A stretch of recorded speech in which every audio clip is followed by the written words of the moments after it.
Math 1314, Tyler Junior College, section 3.2, polynomial functions. Putting it all together, again, example 2. In the previous video, we took a polynomial function that was in general form. In other words, it wasn't factored. And we found its end behavior, the Y intercepts, the X intercepts, and the intercepts behavior by analyzing multiplicities, and use that information to sketch a graph. In this example, we're going to do the exact same things, except the big difference this time is that the function we're given is already factored. Now, don't panic on the size of this function. I intentionally made this function look larger to point out that this is easy to do if it's already factored. And if you're wondering, why do I have this fraction in front, negative 1 over 360, you'll see.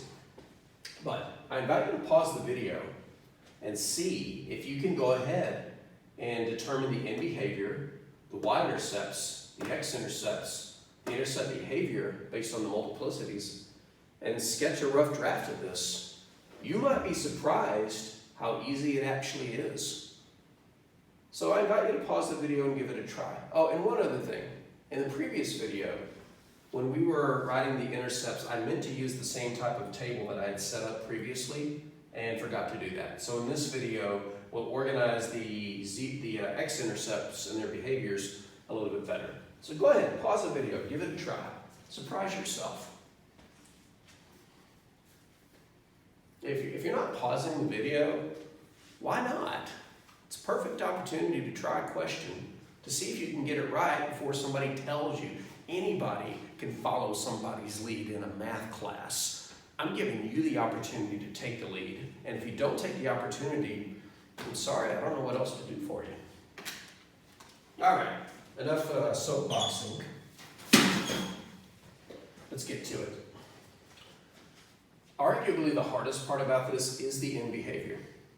Because in order to analyze the end behavior, you need to know what the leading term is. Because this is already factored, we don't see the leading term.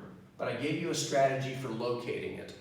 Remember, to locate the leading term of a function that's already factored, you simply have to multiply the leading terms of the factors.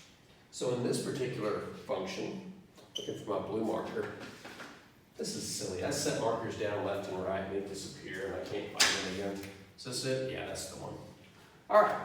If we want to find the end behavior by analyzing the leading term, we have to find the leading term. This function, you could argue, has 6 unique factors. This fraction, x plus 3, x plus 1, x minus 2, x minus 4, and x minus 5. So if we were to start multiplying all this out, the leading term would be the product of the leading coefficients of all the factors. The first factor is just the fraction, so we need the negative 1 over 360, times the leading term in the next factor is just x, but that factor is squared. So collectively, that would make an x squared.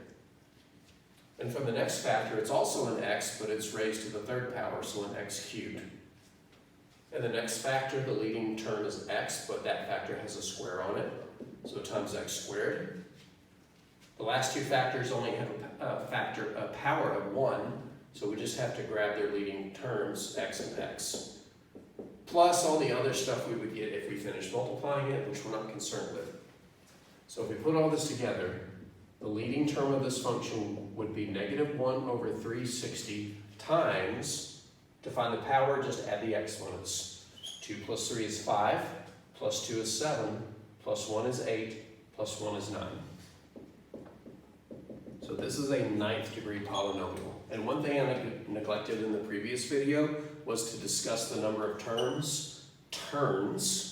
In this case, a 9th degree polynomial can turn up to 8 times, or that minus an even number. So it can turn 8 times, or 6 times. Wait, that's 9 fingers, let's try this again. If the degree is 9, then the maximum number of terms is 9 minus 1, which is 8. So we can turn 8 times, 6 times, 4 times, 2 times, or no times. All right, so end behavior. What is the end behavior? Because the leading coefficient is negative, we know that the right falls. That is not the same end behavior as before.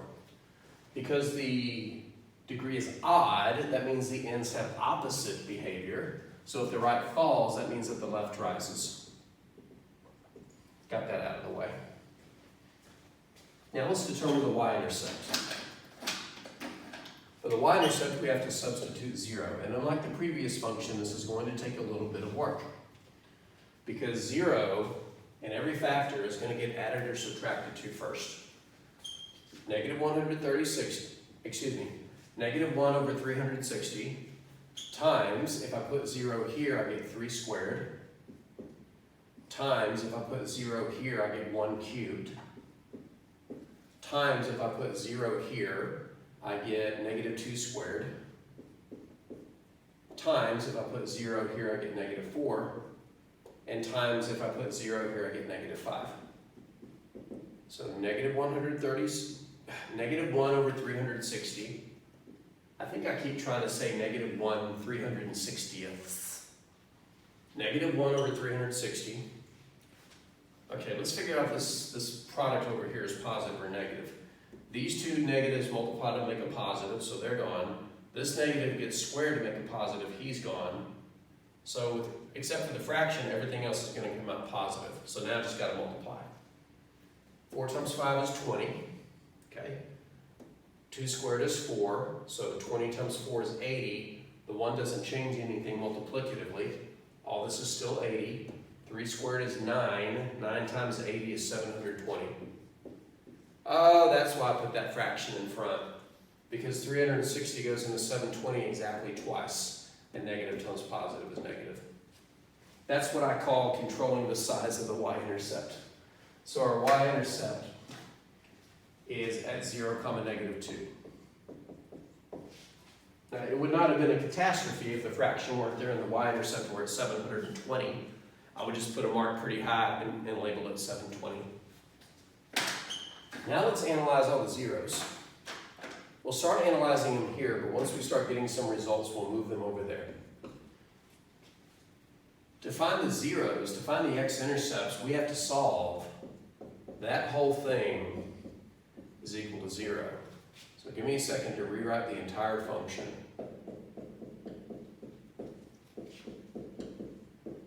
Sometimes the biggest mistake people make is miscopying things. Let me make sure we're good. Yes. Invest an extra 3 or 4 or 5 seconds to make sure it's written correctly, instead of wasting all that time getting a wrong answer when you could have avoided it. Hey, it's already factored, so we just have to put every factor equal to 0 except this one. Why shouldn't we put negative 1 over 360 equal to 0? Well, the first reason is it isn't equal to 0, and secondly, it has no x to solve for. So this leading coefficient in front brings no x-intercepts to the table. We simply have to solve each of these, but these are easy, so let's not beat around the bush. We get x equals negative 3, x equals negative 1, x equals 2, x equals 4, and x equals 5 if we put each factor equal to 0 and solve. Since we're going to start analyzing multiplicities, let's go ahead and categorize everything over here. We have 5 x-intercepts, so I'm going to need 5 columns. We'll make them kind of narrow. Okay.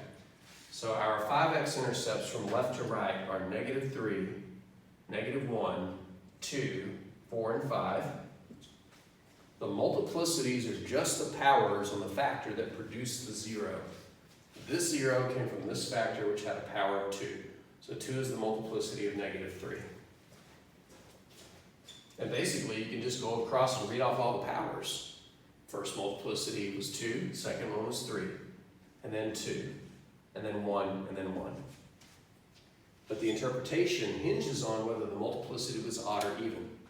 When the multiplicity is odd, you cross. So here, here, and here, I'm going to put a C for cross. When the multiplicity is even, you touch and turn. I'm going to put T for touch and turn.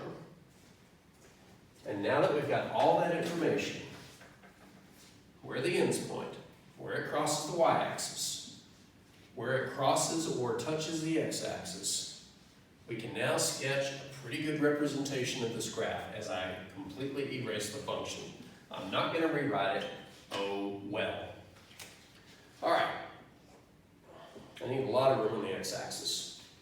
Let's start by representing the end behavior. The right falls, so the right end will need to point down. The left rises, so the left end will need to point up. Again, I'm not necessarily going to connect these arrows. These are just reminders where the ends point. Our y-intercept is at -2, so let's just go down 2 and put a dot there. Our x-intercepts go all the way to the left to -3. So we'll put a dot here at -3, and all the way right to +5. So let's fill them all in. -3, -1, which is here. Our y-intercept is -2. Our next x-intercept, corresponding to the zeros, is at 2, so here, and then 4, and then 5. And the intercept behaviors from left to right, T, C, T, C, C. T, C, T, C, C. Make sure I said that right. Okay, ready? We're going to start high, touch and turn, cross, hit the y-intercept, touch and turn, cross, cross, end up down. Now, sometimes things won't jive well. For example, you may start in the right end and then do what you're supposed to do and end up pointing the wrong direction. Like if our last move was to cross from bottom to top and we were pointing the wrong direction. Can't turn around, there's no more x-intercepts. So, just need that. So if you are drawing your graph and at the end you're not pointing in the correct direction, something went wrong.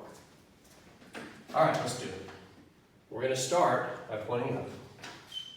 Then we're going to come down and touch turn here.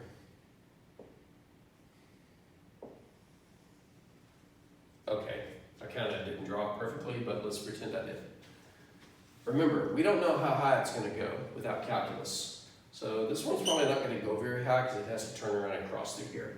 I do want to point out one more thing about multiplicity. This is hard to measure, so we usually don't focus on it. But the higher the multiplicity, the flatter the graph on the x-axis. Let me say that again. The higher the multiplicity, the flatter the graph on the x-axis. So for a multiplicity of 3, where I'm going to cross here, it kind of needs to flatten out a little bit and then continue crossing through. But like I said, it's hard to draw how flat it's supposed to be. But if you were to actually go, say, into Desmos.com and graph this, you would see that it's flatter here than over here where the multiplicity was just 1. So touch and turn, come back down, cross, a little flat because the multiplicity was 3. Now I have to touch this y-intercept and come back up here. Again, we don't know where this is going to switch from decreasing to increasing, so I just got to hit this, change direction, and go up here. So hit this, change direction, and we're going to go up here and touch and turn. That is our last touch and turn. So now we just have to cross, cross, and we're good. So change direction, cross. I have to change direction quickly because I have to cross here.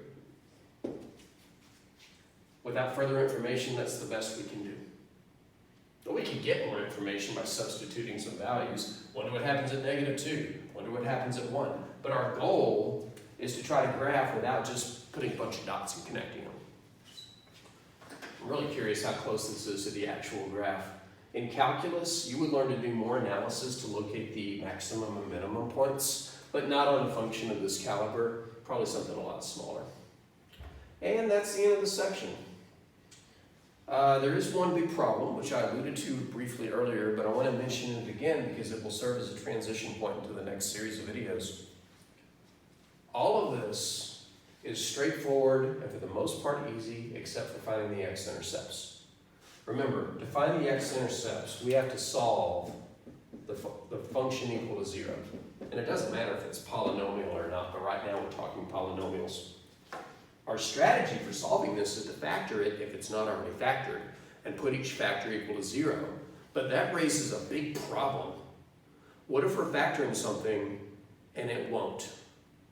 For example, what if we have a function like f of x equals, I don't know, x cubed plus 2x squared minus 7x, give me a second here, plus 4. And I ask you to put this equal to 0 and solve it. Well, it's got 4 terms, it's problem. No, 4 terms means it might be a grouping problem.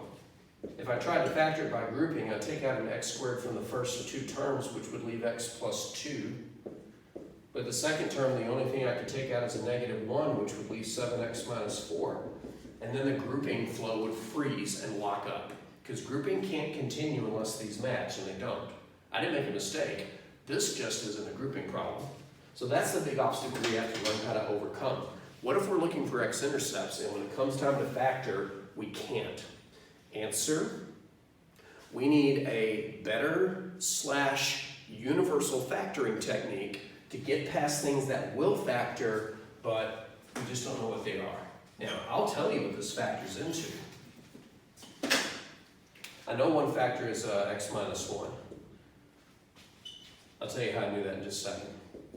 What's the other factor? Oh, it's going to be x squared. I have to build it just 1 second. I know this is going to be a -4. It's only the middle term I got to figure out. -x squared, so it should be plus 3x. Let me just quickly do a little something to it. Yep.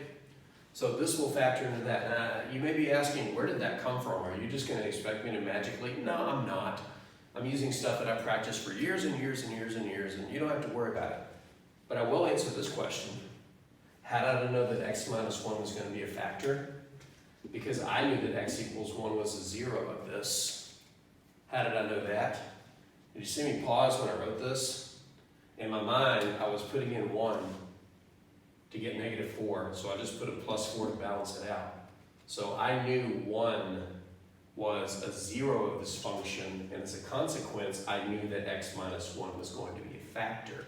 That's something we're going to explore, about how to locate zeros and use them to create factors instead of vice versa. But that's in the next series. Ooh, that was a long video. Sorry, I shouldn't have ranted there at the end.